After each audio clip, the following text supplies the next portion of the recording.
First, it is immoral for oil and gas companies to be making record profits from this energy crisis on the back of the poorest people and communities and at a massive cost to the climate.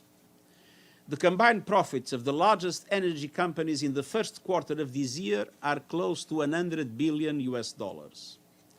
I urge all governments to tax these excessive profits and use the funds to support the most vulnerable people through these difficult times. And I urge people everywhere to send a clear message to the fossil fuel industry and their financiers that this grotesque greed is punishing the poorest and most vulnerable people while destroying our only common home, the planet. Second, all countries, and especially developed countries, must manage energy demand. Conserving energy, promoting public transport, and nature-based solutions are essential components of that. Third, we need to accelerate the transition to renewables, which in most cases are cheaper than fossil fuels. Early this year, I outlined a 5-point plan to spark the renewables revolution.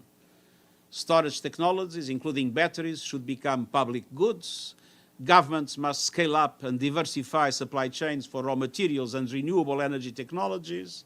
They should eliminate red tape around the energy transition and shift fossil fuel subsidies to support vulnerable households and boost renewable energy investments. And governments must support the people, communities, and sectors most affected with social protection schemes and alternative jobs and livelihoods.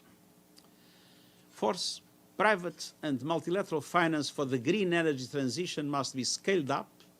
Renewable energy investments need to increase by a factor of 7 to meet the net zero goal, according to the International Energy Agency. And multilateral development banks need to take more risks, help countries set up the right regulatory frameworks, and modernize their power grids and mobilize private finance at scale. And I urge shareholders in those banks to exercise their rights and to make sure that they are fit for purpose. Today's report expands on these ideas, and Rebecca Greenspan will elaborate on them in a moment. But, ladies and gentlemen of the media, every country is part of this energy crisis, and all countries are paying attention to what others are doing. There is no place for hypocrisy. Developing countries don't lack reasons to invest in renewables. Many of them are living with the severe impact of the climate crisis, including storms, wildfires, floods, and droughts. What they lack are concrete, workable options. And meanwhile, developed countries are urging them to invest in renewables without providing enough social, technical, or financial support.